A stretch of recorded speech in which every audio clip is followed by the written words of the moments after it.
Hello class. आज हम topic start करेंगे refraction through a rectangular glass slab. हमारे पास एक रेक्टेंगुलर ग्लास स्लैब है, उसके अकॉर्डिंग हमें ये प्रूव करना है कि इंसिडेंट रे जो है वो पैरेलल है किसके, इमर्जेंट रे की। Is it clear class? अब हम क्या करते हैं, हमारे पास एक रेक्टेंगुलर ग्लास स्लैब है, इसको हमने एक पेपर पे रखा। पेपर पे रखने के बाद हमने उसको आउटलाइन किया और फिर हमने एक पिन्स के अकॉर्डिंग, एक एक्टिविटी है जो आपकी एनसीईआरटी में वो पढ़ना, उसे पिन्स के अकॉर्डिंग हमने दो पिन यहाँ लगाई, फिर उसके दूसरी साइड से, अपोजिट साइड से हम दो पिनों को ओवरलैप करते हुए लगाएंगे और फिर उन पिन्स को निकाल देंगे और रेक्टेंगुलर ग्लास स्लैब को हटा देंगे और उन पिन्स पे जो लाइन बन रही है उसको स्केल और पेंसिल की हेल्प से हम ज्वाइंट कर देंगे। तो हमारे पास एक ये डायग्राम निकल के आएगा जिसमें हमारे पास ए बी एक रे होगी जो होगी इंसिडेंट रे, जो एयर से जब ग्लास में ट्रेवल करेगी तो टुवर्ड नॉर्मल मूव कर जाएगी। ये इसका नॉर्मल है, ये टुवर्ड नॉर्मल मूव करगी। देखो एक्चुअल पाथ ये होना था इसका, बट वो नॉर्मल की तरफ मुड़ गई। रीजन हम बात कर चुके, because speed of light is slower in the denser medium, तो वो टुवर्ड नॉर्मल मूव कर गई। जब ये हमारी रे होगी रिफ्रैक्टेड रे, किसके लिए, एयर और ग्लास के लिए। तो हमने एयर और ग्लास एक मीडियम कंपेयर किया है रिफ्रैक्टिव इंडेक्सेस की फॉर्म में।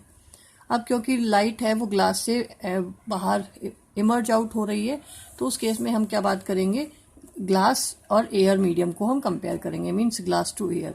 तो जब वो लाइट ग्लास से एयर में जाएगी तो इट मीन्स यहाँ पे जो एंगल बनेगा वो आई बनेगा, एंगल ऑफ इंसिडेंस, और ये बाहर निकल रही है तो ये हो गया हमारा R2, जो कि हमारा एंगल ऑफ जो रिफ्लेक्शन दिखाएगा away from the normal move कर जाएगा, जिसे हम इमर्जेंट एंगल की फॉर्म में भी बोलेंगे। Is it clear?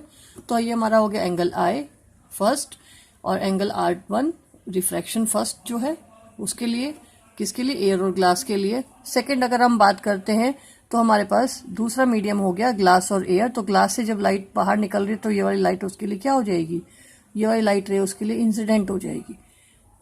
इंसिडेंट होने के बाद ये जब बाहर निकलेगी तो इमर्ज हो रही है, तो ये रिफ्लेक्शन दोबारा दिखा रहा है। और तो ये एंगल I2 और यहाँ पे एंगल R2। R2 जो है यहाँ पे एंगल ऑफ इमर्जेंट के लिए भी एप्लीकेबल है। अब क्या करते हैं हम, इसको डिराइव करते हैं कि ये एक दूसरे के पैरेलल है। फर्स्ट ऑफ ऑल अगर हम बात करते हैं, स्नेल्स लॉ यूज कर रहे हैं from the air to glass, air से ग्लास में करते हैं तो एट इंटरफेस, इंटरफेस कौन सा हमारा, एयर और ग्लास वाला जो इंटरफेस हमारा होगा PQ। Is it clear? PQ हमारा फर्स्ट इंटरफेस है जिसमें हमारी लाइट ट्रेवल करेगी, इंसिडेंट ये और रिफ्रैक्टेड ये। अगर हम स्नेल्स लॉ की बात करते हैं, स्नेल्स लॉ हमें क्या प्रोवाइड करता है, एक कांस्टेंट प्रोवाइड करता है जो हमें क्या देता है, साइन I अपॉन में sine R, give a constant, और उस कांस्टेंट को हम क्या बोलते हैं, रिफ्रैक्टिव इंडेक्स। ठीक है, अब वो रिफ्रैक्टिव इंडेक्स किसका निकाल रहे हैं, ग्लास का कंपेयर हो रहा है एयर से, तो हम यहाँ पे ग्लास का एयर से कंपेयर कर सकते हैं, इजंट इट। अगर हम इसी की वैल्यूज के अकॉर्डिंग अगर हम बात करें रिफ्रैक्टिव इंडेक्स की फॉर्म में, जो हम पहले डिराइव कर चुके हैं, जिसको कंपेयर करना होता है उसका रिफ्रैक्टिव इंडेक्स अगर गिवन है तो उसका ऊपर, और जिससे कंपेयर कर रहे हैं उसका रिफ्रैक्टिव इंडेक्स नीचे, इजंट इट। तो ये हमारा फर्स्ट पॉइंट निकल सकता है। अगर हम स्नेल्स लॉ दोबारा लगाते हैं, again use Snell's law from glass to air. अभी हमारा क्या था, एयर टू ग्लास था, ठीक है। तो अब हमारा क्या है, ग्लास से एयर की तरफ है। ग्लास से एयर और इंटरफेस क्या है, यहाँ पे इंटरफेस हमारा कौन सा है, SR। इंटरफेस हमारा हो गया SR। Is it clear? तो अब यहाँ पे वही बात आएगी, अब रिफ्लेक्शन किसका निकालेंगे, एयर का निकालेंगे। किससे कंपेयर हो रहा है, ग्लास से, तो यहाँ पे एयर का विद रिस्पेक्ट टू ग्लास, तो यहाँ पे वही बात साइन I अपॉन में साइन R, और रिफ्रैक्टिव इंडेक्स की फॉर्म में वैल्यू हो तो एक एयर है उसका ऊपर और ग्लास का नीचे। ये हमारा सेकंड बात हो गई। लेकिन अब ध्यान दो, साइन I है, पहले वाले केस में एयर और ग्लास के केस की बात करते हैं, तो साइन I कौन हो गया, sign I1। Is it clear? और दूसरे वाले केस में क्या हो गया, साइन R1। क्लियर? अब यहाँ पे देखो, यहाँ पे हमारा क्या हो गया, साइन I2 और यहाँ पे sign R2। Is it clear? अब दोनों की बात करते हैं, लेकिन आप डायग्राम में देखो, हमें इस डायग्राम से देख के पता लगता है कि जो हमारा जो I2 है वो किसके बराबर है, R1 के बराबर है, isn't it.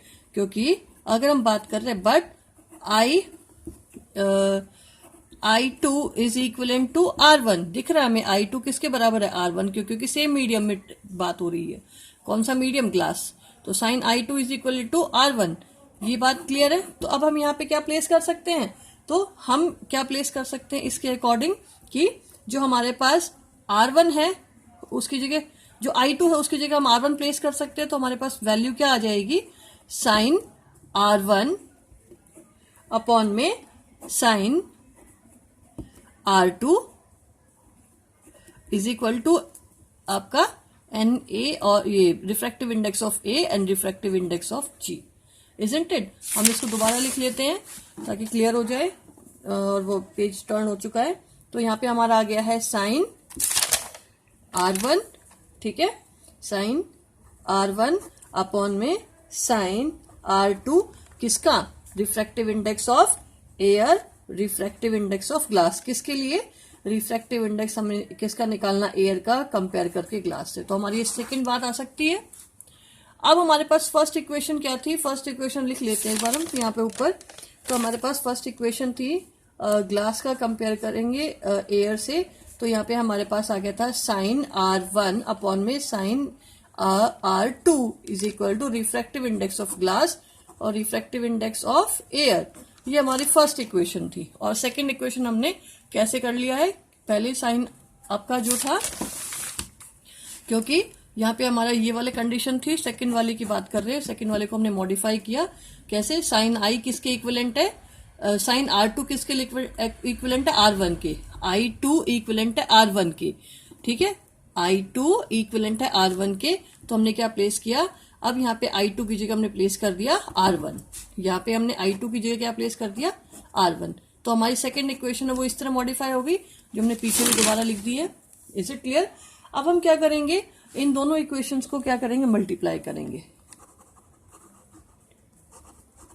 Multiply first and second, first और सेकंड को हम मल्टीप्लाई करते हैं तो हमारे पास क्या है, क्योंकि हमारे पास सारी की सारी वैल्यूज, तो बेटा मैंने समझाने के लिए लिखा है कि आपको पता होना चाहिए कि रिफ्रैक्टिव इंडेक्स फॉर्म में क्या है। लेकिन अब हमारे पास किस फॉर्म में बात हो रही है, सारी की सारी साइंस की फॉर्म में बात हो रही है, ठीक है। तो अब हम किसको यूज करेंगे, इसको और इसको।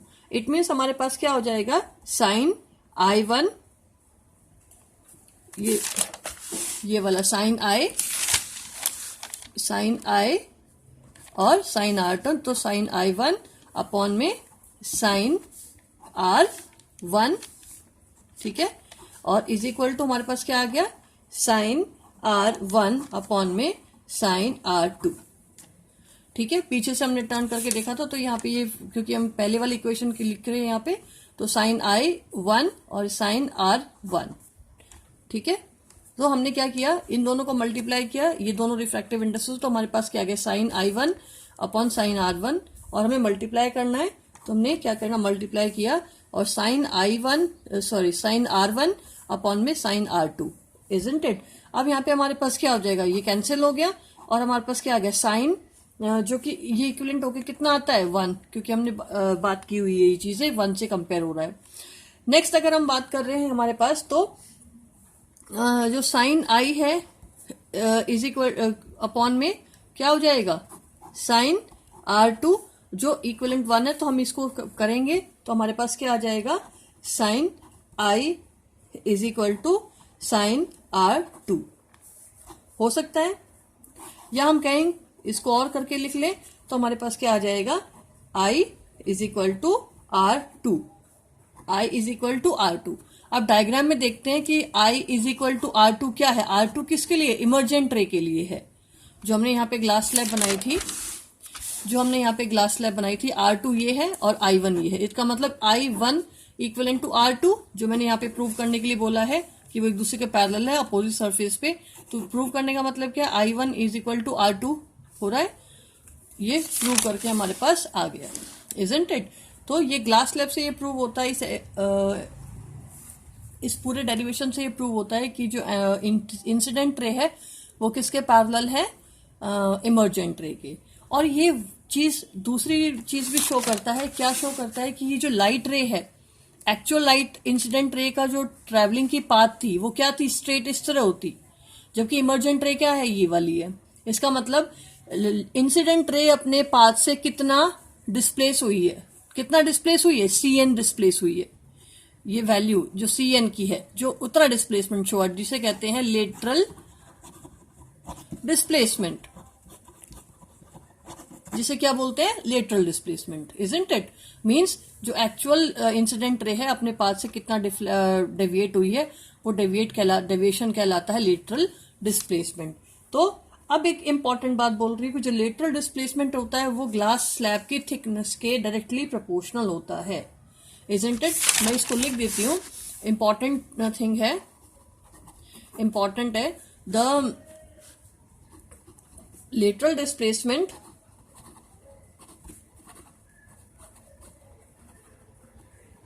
is directly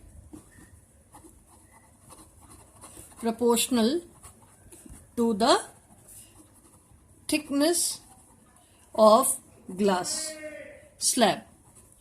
इसका मतलब जितना ग्लास स्लैब थिकर होती जाएगी उतना ही डिस्प्लेसमेंट क्या होता जाएगा, बढ़ता जाएगा, क्योंकि वो उसके डायरेक्टली प्रोपोर्शनल है। Is it class? अब उसके बाद हमें ये देखते हैं कि जो लेटरल शिफ्ट हो रहा है किसी पाथ ऑफ लाइट में, जो कि किस में हो रही है, इमर्जेंस, जो लाइट इमर्ज होके आ रही है किसी पर्टिकुलर मीडियम से, वो पैरेलल होता है सरफेसेस के according. Means with parallel faces is laterally displace. जब ये हम ग्लास स्लैब की कंडीशन में होता है, क्योंकि हमारे पास ये जो ग्लास स्लैब है ये एक दूसरे के क्या है, पैरेलल है। Is it clear? तो ये लेटरल डिस्प्लेसमेंट शो करेगा। क्लियर है? अब हम करेंगे न्यूमेरिकल्स। अब हमारे पास जो पूरा चैप्टर हमारा फिनिश हो चुका है, थ्योरेटिकल पार्ट, और हमने न्यूमेरिकल्स बेस कर लिए थे रिफ्रैक्टिव इंडेक्सेस के और मिरर्स के भी। अब हम बात करेंगे न्यूमेरिकल्स जो होंगे हमारे बेस्ड लेंसेस पे। Is it clear? तो मैंने कुछ न्यूमेरिकल्स अपनी टेक्स्ट बुक से लिखे हैं, वो आप देख लीजिए, जो हम सॉल्व करेंगे अभी। Is it? सॉल्व करने में बात करते हैं। फर्स्ट ऑफ ऑल हमारे पास मेरे पास है एनसीईआरटी का पेज 176 का question. The refractive index of a diamond is 2.42। Refractive index जो डायमंड का है मेरे पास कितना है, 4.42 है। What is the meaning of this statement? इस स्टेटमेंट से आप क्या समझते हैं, ये हमें प्रूव करना है कि इस चीज का क्या मतलब है कि रिफ्रैक्टिव इंडेक्स डायमंड का 2.42 है। इसके लिए आप नोटिस करो, हमने बात कर रखी है रिफ्रैक्टिव इंडेक्स है। अब डायमंड का है तो किससे कंपेयर हुआ होगा, एयर या वैक्यूम से। इट मींस ये वाला जो रिफ्रैक्टिव इंडेक्स है ये एब्सोल्यूट हो सकता है, एब्सोल्यूट रिफ्रैक्टिव इंडेक्स हो सकता है। जो हमारी ये वैल्यू निकल के आ रही है, तो ये value absolute refractive index of diamond है, जो कि क्या है, refractive index of diamond is equal to speed of light in vacuum और एयर अपॉन में speed of light in diamond, speed of light in diamond. अब हमें वैल्यू क्या गिवन है, हमें पता होता है कि भाई जो रिफ्रैक्टिव इंडेक्स ऑफ डायमंड 2.42 है, इजंट इट। और स्पीड ऑफ लाइट हमें पता होता है 3 × 10⁸ मीटर पर सेकेंड होती है, और speed of light in diamond हम निकाल सकते हैं। इट मीन्स जब इसको सॉल्व करेंगे तो हमारे पास जो speed of light in diamond क्या हो जाएगा, हमारे पास 3 × 10⁸ अपॉन में 2.42 हो जाएगा, जिसको हम सॉल्व करेंगे तो हमारे पास approx 1.24 × 10⁸ metre per second answer कुछ आएगा। इट मीन्स इस स्टेटमेंट से क्या प्रूव होता है कि speed of light in diamond कितनी है, 1.42। किस स्टेटमेंट से कि भाई रिफ्रैक्टिव इंडेक्स जो है डायमंड का 2.42। इट मीन्स क्या है, स्पीड ऑफ लाइट डायमंड में क्या है, 1.24 × 10⁸ मीटर पर सेकेंड है, इजंट इट। तो हम ये नोटिस कर सकते हैं इस फिगर से कि स्पीड ऑफ लाइट एयर में तो 3 × 10⁸ थी, लेकिन इसमें कितनी होगी, 1.24। इट मीन्स इसके अंदर स्पीड ऑफ लाइट क्या हो गई, डिक्रीज्ड हो गई। किसमें, डायमंड में। क्लियर है बच्चों? अब हम नेक्स्ट बात करते हैं क्वेश्चन 4। जो मैंने क्वेश्चन वही लिखे हैं, नंबरिंग वही की हुई है क्वेश्चंस की, जो एनसीईआरटी में पेज नंबर 176 पे है। You are given kerosene, turpentine and water. हमारे पास केरोसिन, टर्पेंटाइन एंड वाटर है, ठीक है। In which light travel fastest, उसमें बताना है कि लाइट किस में ट्रेवल फास्टेस्ट है। हमारे पास एनसीईआरटी में refractive index, absolute refractive index की वैल्यू का एक चार्ट है। उस चार्ट से हमने कुछ वैल्यूज लिखी हैं, क्योंकि उसमें क्वेश्चन में गिवन है कि आप यूज करें वो चार्ट। तो मैंने कुछ वैल्यूज लिख ली हैं, केरोसिन की, टर्पेंटाइन ऑयल की और वाटर की। Is it clear? तो अगर हम तीनों वैल्यूज को देखते हैं तो केरोसिन की 1.44 है, टर्पेंटाइन की 1.47 है और वाटर की 1.33 है। इट मीन्स अगर हम तीनों की वैल्यूज को देखते हैं तो हमें देखते हैं रिफ्रैक्टिव इंडेक्स सबसे वैल्यू कम किसकी है, वाटर की। इट मीन्स हमें पता है रिलेशन क्या कहता है, refractive index is equal to, जब ये तीनों क्या एब्सोल्यूट रिफ्रैक्टिव इंडेक्सेस वाले हैं, इन ये वैल्यू कैसे कैलकुलेट की होगी, इस फॉर्मूले से, speed of light in air और वैक्यूम अपॉन में speed of light in kerosene. ये वाला भी speed of light in vacuum upon में speed of light in turpentine, और ये वैल्यू निकाली हुई। ये सब वैल्यू कौन सी है, ये वाली, ठीक है, ये वाली। ये वाटर की निकाली हुई, तो speed of light in air और वैक्यूम अपॉन में speed of light in water निकाला होगा, तब हमारे पास ये जो रिफ्रैक्टिव इंडेक्स की वैल्यू है वो ये कितनी आई, 1.33। ऐसे ही इन दोनों की आई हुई है, ठीक है। तो यहाँ पे देखो हमें पता है refractive index is equal to speed of light in air, हमें पता है, सी से सिंबलाइज करते हैं, हम इसकी बात कर चुके हैं, अपॉन में वी कर लेते हैं। वी कोई भी मीडियम में जो स्पीड ऑफ लाइट है, चाहे मीडियम हमारा केरोसिन हो, चाहे टर्पेंटाइन ऑयल हो, चाहे वाटर हो। अब इस रिलेशन को देख के हम ये बात कर सकते हैं कि वैल्यू, जब यहाँ पे वैल्यू जितनी कम होगी, इट मीन्स यहाँ पे स्पीड ऑफ लाइट उतनी ही ज्यादा रही होगी। Is it? अगर यहाँ पे वाटर की 1.33 है, 1.33, इट मीन्स अगर हम ये वी निकालेंगे, कब 1.33 आया होगा, जब वी की वैल्यू स्मॉलर रही होगी इनके कंपैरिजन में। इट मीन्स हमें दिख रहा है कि भाई जो रिफ्रैक्टिव इंडेक्स है वो वाटर का है, वो लीस्ट है। लीस्ट होने से बता सकते हैं कि स्पीड ऑफ लाइट फास्टेस्ट है।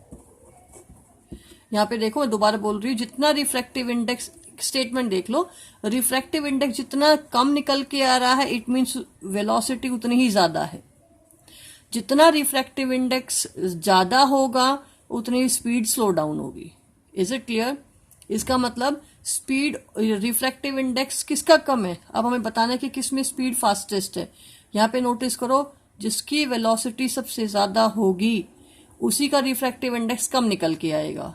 तो रिफ्रैक्टिव इंडेक्स कम किसका है, तीनों को कंपेयर करें तो वाटर का। इट मीन्स वाटर में स्पीड ऑफ लाइट हायर होगी एज कंपेयर टू टर्पेंटाइन और केरोसिन ऑयल, ठीक है।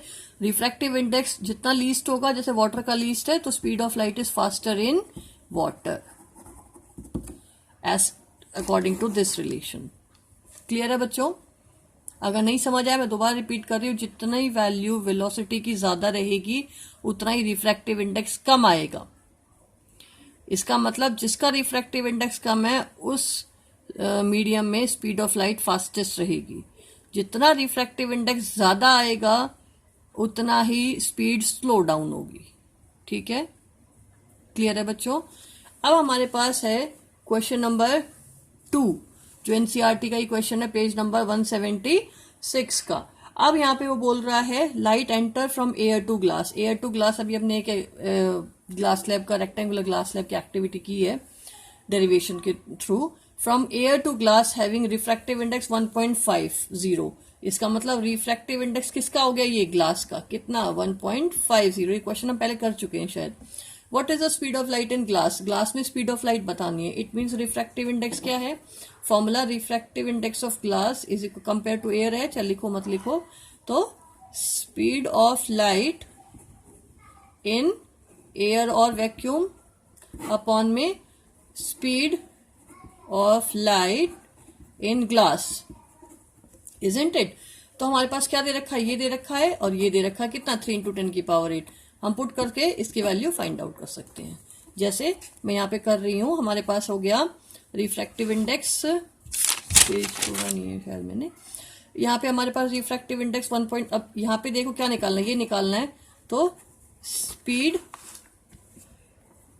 Of light in glass is equal to क्या हो जाएगा हमारे पास, speed of light in air 3 × 10⁸ upon में कितना हो जाएगा, 1.50। जो अप्रोक्स कटवट की हमें पता है ग्लास स्लैब की वैल्यू 2 होती है, नहीं भी ध्यान हो फटाफट से आप लिख सकते हो, क्योंकि ग्लास में speed of light is 2 × 10⁸ metre per second, isn't it. तो हम एक रिफ्रैक्टिव इंडेक्स से हम स्पीड ऑफ लाइट निकाल सकते हैं किसी भी मीडियम में। अब हमने रिफ्रैक्टिव इंडेक्स से क्वेश्चन देख लिए। अब मैं आपको बोल रही थी न्यूमेरिकल, क्योंकि हमने कुछ रिफ्रैक्टिव इंडेक्स के क्वेश्चन पहले भी कर लिए हैं, तो कुछ एक एनसीईआरटी के सॉल्व कराए थे, इसलिए मैंने आपको दिए थे। अब हम लेंसेज के क्वेश्चंस करेंगे। लेंसेज में पहला क्वेश्चन हमारा है, find the power of a concave lens of focal length 2 metre. Power of lens निकालनी है किसमें? कनकेव में। आप ध्यान करो, मैंने आपको 2 चीजें बताई थी। कॉनकेव में जो आपकी पावर होगी वो किस में आएगी? नेगेटिव में। क्यों? क्योंकि ये नेगेटिव डायोप्टर, क्यों? क्योंकि उसकी फोकल लेंथ की क्या होगी? Negative, isn't it. अब कॉन्वेक्स की बात करेंगे लेंसेज में, तो वहां पे जो पावर हो जो वैल्यू है डायोप्टर की पावर की, वो प्लस में होगी। क्यों? क्योंकि हमारे पास फोकल लेंथ क्या होगी? पॉजिटिव की साइड होगी, अकॉर्डिंग टू साइन कन्वेंशंस। अब यहाँ पे हमें पावर निकालनी है। पावर हमें निकालनी है, हमें क्या गिवन है? Focal length. फोकल लेंथ कितनी है? 2 मीटर। अब ध्यान रखना, पावर जब भी निकालते जो फोकल लेंथ है मीटर में होनी चाहिए। अगर सेंटीमीटर में तो पहले उसे मीटर में कन्वर्ट करोगे। अब हमें मीटर में गिवन है।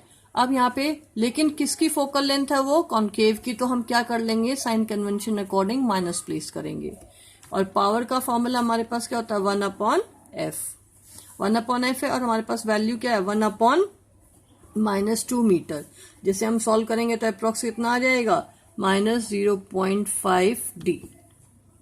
इसका मतलब हमारे पास, अब इस वैल्यू से हम ये भी फाइंड आउट कर सकते हैं कि ये माइनस है, इसका मतलब कौन सा लेंस है? कॉनकेव है, जिसकी पावर कितनी है? 0.5 डायोप्टर।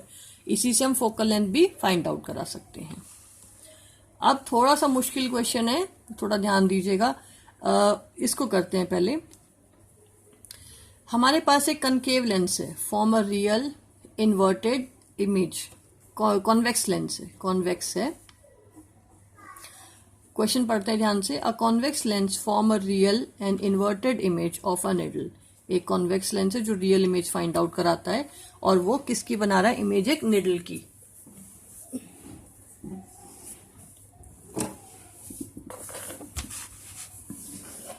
अब यहाँ पे देखिए, image of a needle at a distance of 50 centimetre. इस मीन्स वो जो रियल इमेज फॉर्म्ड हो रही है वो किस डिस्टेंस पे बन रही है? 50 सेंटीमीटर पे।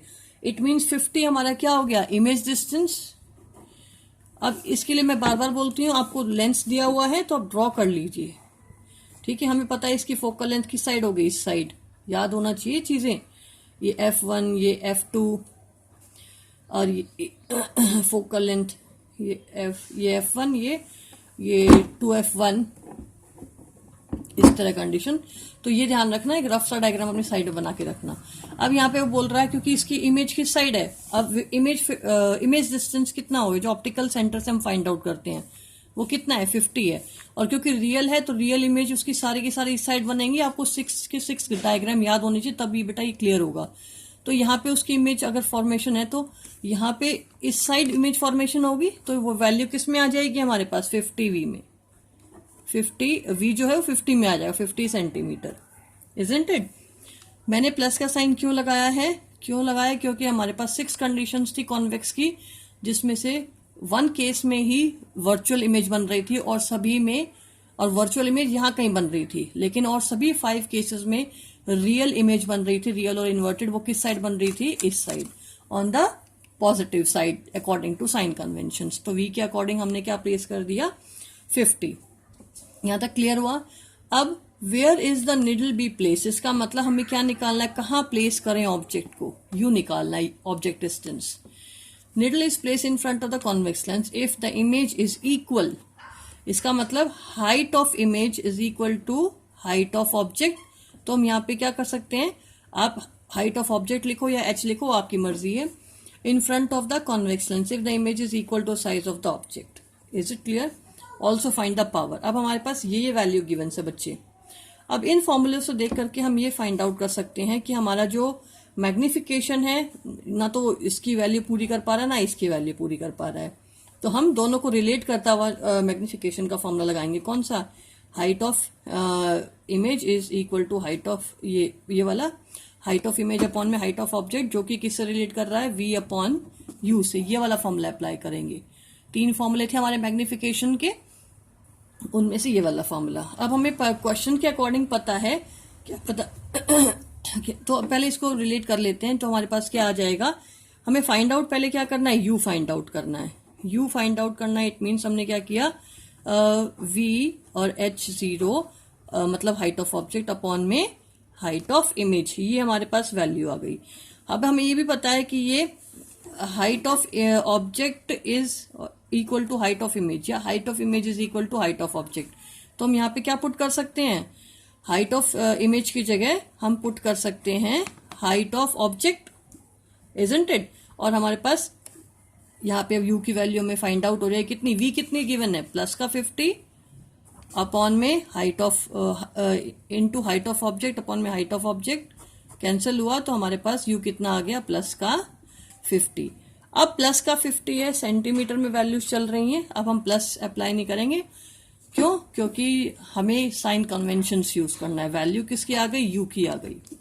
ये बात ध्यान रखना बेटा, u की वैल्यू आई है u, लेकिन साइन कन्वेंशन अकॉर्डिंग क्या होता है, नेगेटिव, क्योंकि वो ऑब्जेक्ट हमेशा लेफ्ट साइड में प्लेस किया जाता है। तो यहाँ पे u कितना हो गया, 50 आ गया हमारे पास, 50 सेंटीमीटर। अब हम साइन प्लस का 50 है, प्लस का 50 है, लेकिन साइन कन्वेंशन अकॉर्डिंग हम क्या प्लेस करेंगे, माइनस का 50, इजंट इट। अब हमारे पास क्या क्या आ गया, v है, हमारे पास u है। अब वो बोल रहा है find the power of lens. Power of lens के लिए हमें क्या पता होना चाहिए, फोकल लेंथ। और फोकल लेंथ के लिए अब हमारे पास लेंस फॉर्मूला अप्लाई करेंगे, v और u गिवन है। अब हम लेंस फॉर्मूला अप्लाई करेंगे।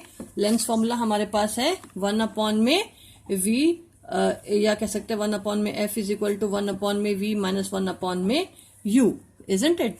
तो हम यहाँ क्या कह सकते हैं, 1 अपॉन में f is equal to 1 upon में v कितना गिवन है हमारे 50, जो कि किसका था बेटा, प्लस का। वैल्यू जहां दोबारा लिख ली, v is equal to 50 plus का था, u कितना था, माइनस का 50, इजंट इट। अब यहाँ पे माइनस और 1 अपॉन में u कितना है, माइनस का 50। इट मीन्स अगर हम इनको एलसीएम लेके सॉल्व करेंगे तो हमारे पास आ जाएगा 1 अपॉन में 50, साइन चेंज कर लेते हैं, 1 अपॉन में 50 इज इक्वल टू, अगर हम बात करेंगे सॉल्व करके, 1 अपॉन 25 आ सकता है। It means 1 upon f reciprocal है, सेंटीमीटर है, सॉल्व कर सकते हो आप इसको इजीली। अब यहाँ पे f है हमारे पास, कितना आ गया, f is equal to 25 centimetre आ गया। एलसीएम लेना आपको आता ही होगा और सॉल्व आप कर लेना एलसीएम लेके। f is equal to 25 centimetre हो गया हमारे पास। अब focal length, power of lens निकालनी है, पावर ऑफ लेंस निकालनी। पावर ऑफ लेंस के लिए हमारे पास क्या formula, power is equal to 1 upon f। अब हमें कंडीशन क्या गिवन है कि हमें जो सेंटीमीटर वाली वैल्यू है उसको किस में कन्वर्ट करना है, मीटर में। तो आप इसकी वैल्यू मीटर में रखिए, मीटर में चेंज करेंगे तो अप्रोक्स हमारे पास कितना आ जाएगा, 25 है, तो हमारे पास आ गया ये 0.25, इजंट इट। तो अब हमारे पास ये हो गया क्या, मीटर, क्योंकि मैंने बार बार बोला फोकल लेंथ किस में लेनी है, अगर इसको मीटर में कन्वर्ट करना है तो हमारे पास आ गया 0.25 मीटर। सेंटीमीटर को मीटर में कन्वर्ट करोगे, वैल्यू रखोगे, और हमारे पास अप्रोक्स आंसर क्या हो जाएगा, सॉल्व करेंगे तो +4d। ये आप सॉल्व कर लेना, आपको आ जाएगा +4d है। इसका मतलब प्लस का, अब हमें पता भी, ये भी पता लग सकता है कौन सा लेंस है, प्लस है तो कॉन्वेक्स। और हमारा आंसर भी चेक करने का तरीका हो सकता है, क्योंकि एग्जाम में क्वेश्चन में क्या पूछा है, कॉन्वेक्स लेंस। कॉन्वेक्स है तो पॉजिटिव आनी ही चाहिए। अगर आपका नेगेटिव आ रहा है, इसका मतलब आपने कहीं क्वेश्चन में कोई मिस्टेक जरूर की होगी। अपने आंसर को चेक करने का बहुत इजी तरीका है, क्वेश्चन में क्या पूछ रहा है, कॉन्वेक्स लेंस, और वैल्यू अगर नेगेटिव में आ रही है, इट मीन्स यहाँ तो पॉजिटिव ही आनी चाहिए, क्योंकि फोकल लेंथ पॉजिटिव में जाती है। फोकल लेंथ भी चेक कर लेना कि नेगेटिव में तो नहीं है, ये आंसर चेक करने का तरीका है। तो हमारे पास क्या गया, +4d पावर हो गई, इजंट इट। अब नेक्स्ट क्वेश्चन है हमारे पास, क्वेश्चन नंबर एक्सरसाइज क्वेश्चन का। सिर्फ लेंसेज वाले क्वेश्चन हम कर रहे हैं। लेंसेज वाले क्वेश्चन में अब नोटिस करो, क्योंकि हमने मिरर्स वाले क्वेश्चन कर लिए थे, तो अब हम कौन सा क्वेश्चन करेंगे, लेंसेज वाले क्वेश्चंस करेंगे। अभी हम पावर वाला रिलेटेड वाला क्वेश्चन करते हैं, क्योंकि हमने पावर से रिलेटेड क्वेश्चन भी किए हैं। A doctor has prescribed a corrective lens of power. अब हमें क्वेश्चन ये नहीं, डॉक्टर एक प्रिस्क्राइब कर रहा है करेक्टिव लेंस, आंख को ठीक करने के लिए, कि उसकी पावर ठीक करने के लिए कितना, प्लस, इसका मतलब पावर गिवन है प्लस का 1.5D गिवन है। ठीक है, अब हमें बोला नहीं गया कौन सा लेंस है, कॉन्वेक्स है कॉन्केव है, आपका खुद से दिमाग चलना चाहिए। पावर पॉजिटिव कब आती है, जब कॉन्वेक्स लेंस होता है, क्योंकि उसकी फोकल लेंथ पॉजिटिव जाती है। Find the focal length, F निकालना है, इजी है। Is the prescribed lens diverging और कन्वर्जिंग, क्या ये डिस्क्राइब जो डॉक्टर ने लेंस प्रिस्क्राइब किया पॉजिटिव है नेगेटिव, आपको चेक करना है। हमें पता है पावर इज इक्वल टू 1 में एफ, और हमारे पास पावर कितनी गिवन है हमें 1.5 प्लस का, तो 1/f, एफ निकल सकता है, तो हमारे पास क्या आ जाएगी 1/1.5, जो कि हम सॉल्व करेंगे तो अप्रोक्स हमारे पास आ गया 0.67 मीटर। इट मीन्स जो, अब ये नोटिस करो, पावर है 0.67 आ रहा है, पॉजिटिव का आ रहा है। इट मीन्स क्या है, अब वैल्यू किस में गिवन है, पॉजिटिव में। बेटा हर चीज के मार्क्स होते हैं, जैसे आपको क्वेश्चन बोला कन्वर्जिंग डाइवर्जिंग, तो ये भी अपने आप में हाफ मार्क्स का क्वेश्चन होता है, हर क्वेश्चन मार्क्स में डिवाइड होता है। अब यहाँ पे प्लस है, इट मीन्स है कौन सा लेंस है, कॉन्वेक्स लेंस है। अब पावर उसने बोला था find the focal length, focal length हमने निकाल दी, मीटर में निकलेगी। नेक्स्ट अब वो बोल रहा है कन्वर्जिंग और डाइवर्जिंग, हमें पता है convex lens is converging lens, isn't it. अब हम एक लास्ट क्वेश्चन देख लेते हैं, फिर ये चैप्टर फिनिश हो जाएगा। मैं आपको इसके जो एक्सरसाइज क्वेश्चंस की पीडीएफ भेज दूंगी, वो आप कॉपी में राइट डाउन कर लेना। ठीक है, अब हमारे पास है क्वेश्चन अ कनकेव लेंस। कनकेव लेंस से मैं बार बार ड्रॉ कहती हूँ कि क्वेश्चन जब भी हो ऐसा क्वेश्चन में ड्रॉ जरूर करो। कनकेव लेंस है और फोकल लेंथ हमें दी गई है, हमें पता है कि ये डाइवर्जिंग लेंस है ना, तो उसकी फोकस कहीं यहां बन रही होगी, जो किस साइड होगी, नेगेटिव साइड, तो फोकल लेंथ नेगेटिव होनी चाहिए। एक रफ डायग्राम जरूर बनाया करो। अब कनकेव लेंस और focal length 15 centimetre, focal length कितनी है 15 सेंटीमीटर, क्योंकि इसका फोकस किस साइड है, जब ऑब्जेक्ट लेफ्ट हैंड प्लेस करते हैं हमेशा according to sign convention negative side, तो फोकल लेंथ नेगेटिव।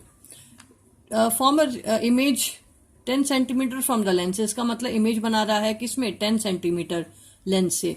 अब देखो सही जाना चाहिए, क्योंकि 15 से बहुत इंपॉर्टेंट चीज बोल रही है बच्चों, इससे आपको जो बोलेगा ना कि draw the ray diagram, ray diagram बनाना भी आएगा तो आपको इजी समझ आ जाएगा।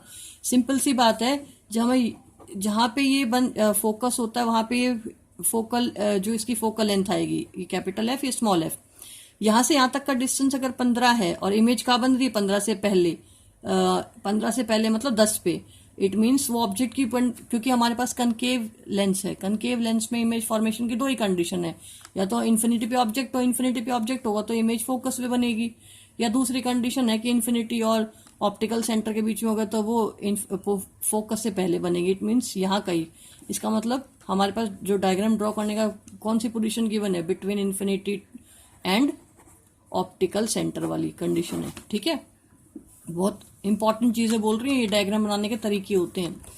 अब हमारे पास f इज इक्वल टू -15 दे रखा है, और इमेज जो बन रही है वो 10 सेंटीमीटर पे बन रही है। ठीक है, तो इसका मतलब ऑब्जेक्ट इमेज डिस्टेंस जो है वो कितनी है 10, और वो किस साइड है, नेगेटिव साइड है, माइनस का 10 centimetre. How far the object be place, हमें क्या निकालना है, u निकालना है। ठीक है, अब हम लगाएंगे lens formula, 1/f is equal to 1 में v माइनस 1 में u, ये हमारा लेंस फॉर्मूला है।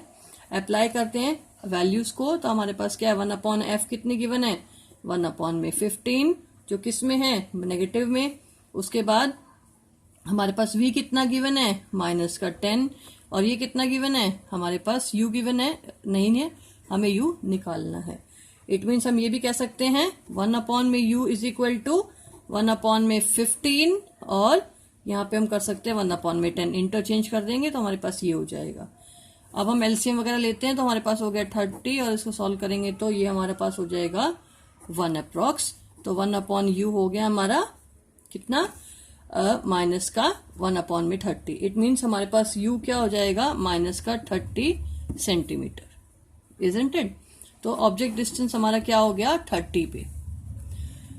तो अब हमें बोला गया ड्रॉ द रे डायग्राम, ऊपर से क्वेश्चन से हमें डायग्राम पता लग रहा है बच्चे, तो हम क्या करेंगे, डायग्राम ड्रॉ करेंगे।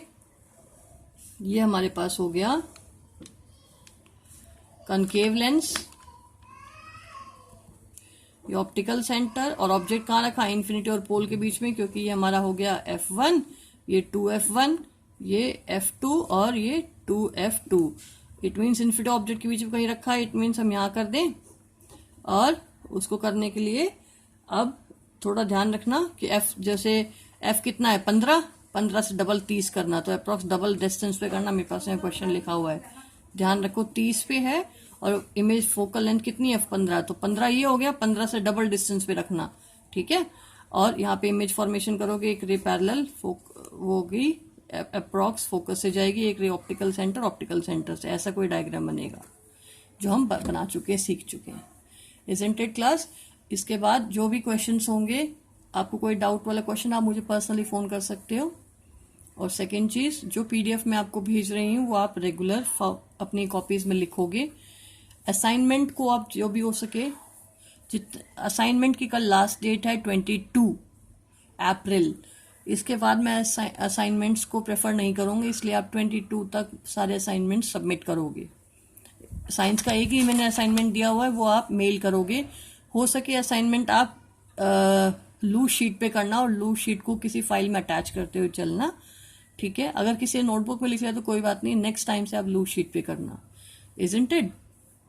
और प्रैक्टिस करना क्वेश्चन की। और एक बात, एनसीईआरटी की हर एक लाइन इंपॉर्टेंट है, आप एनसीईआरटी जरूर रीड करें, कम से कम 2 टाइम्स जो है चैप्टर को रीड जरूर करें डीपली। मैं आपको इससे कल क्वेश्चन आंसर्स की पीडीएफ भेज दूंगी, आप वो फाइल कर लेना। Yes class, okay. तो प्रैक्टिस करना, और प्रैक्टिस करके चीजें क्लियर हो जाएंगी।